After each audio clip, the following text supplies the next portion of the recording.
Harmonize amejiwekea utawala mkubwa kwenye mziki wa Bongo Flava, lakini pia Afrobeat, bila kusahau piano, miziki ambayo inafanya vizuri sana Afrika. Harmonize ambaye alianza mziki wake akiwa label ya WCB, tunavyoongea sasa hivi ana zaidi ya viewers bilioni 1 kwenye mtandao wake wa YouTube. Ni moja kati ya wasanii wachache ambao wamefikia milestone hiyo ya kuwa na zaidi ya viewers bilioni 1 kwenye mtandao wa YouTube, na sio kinyonge, kwa sababu Harmonize amepikwa na wasanii wakubwa. Kama unavyofahamu, wakati career yake inaanza alikuwa anasimamiwa na Diamond, hivyo mziki wake haukuwa kuyumba sana wakati anaanza, kwa sababu alikuwa yupo kwenye label, na sasa hivi bado yupo kwenye label, lakini ni label ya kwake na anasimamia wasanii wake. Sasa nataka nikutajie videos ambazo ni za collab kutoka kwenye YouTube ya Harmonize ambazo zimefanya vizuri sana. Kwenye hii list kuna ngoma ambazo amefanya na wasanii wa nje, kuna ngoma ambazo amefanya na wasanii wa ndani, lakini pia kuna ngoma ambayo amefanya na msanii wake mwenyewe kutoka kwenye lebo yake ya Konde Gang Music, ambayo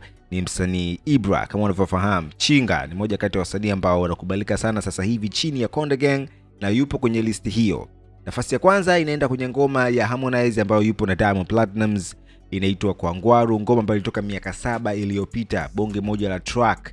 Hiyo video ina zaidi ya views milioni 125. Umeona, ni moja kati ya ngoma ambayo Harmonize anatamba nayo sana kupitia mtandao wake YouTube. Ni ngoma ambayo inaongoza, lakini pia collab nyingine ni hiyo ambayo inafuatia, ni ya Diamond Platnumz, pia Harmonize akiwa naye. Wakati huo alikuwa ni bosi wake. Ngoma inaitwa Bado. Ngoma ilitoka miaka 9 iliyopita. Hivi sasa ina zaidi ya views milioni 44. Kama unaweza kuona, Diamond amecheza nafasi kubwa sana kwa Harmonize kwenye hizi collab. Na nafasi ya 3 ni Kainama ambayo yupo na Burna Boy pamoja tena na Diamond Platnumz. Ngoma ilitoka miaka 6 iliyopita na mpaka sasa hivi ina zaidi ya views milioni 33. Nitakuwa napatia nikisema ya kwamba collab ambazo Diamond anafanya na Harmonize zinatembea sana, ni kwa sababu ya chemistry ambayo hawa wasanii wawili wanayo. Chemistry ambayo nahisi ina nguvu sana, na nahisi inatakiwa irudiwe tena kwa miaka hivi karibuni, kwa sababu tangu Harmonize kutoka WCB hajafanya kazi na Diamond Platnumz kama ambavyo Rayvanny labda yeye anafanya. Hivyo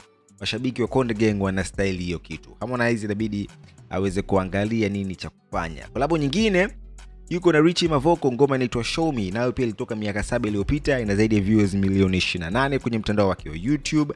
Na nyingine hii hapa ni One Night Stand akiwa na Ibra, ngoma ambayo imetoka miaka 4 iliyopita ikiwa na views milioni 22. Umeona bwana, hapa ndo ambapo Ibra alionyesha unyama wake mkubwa sana.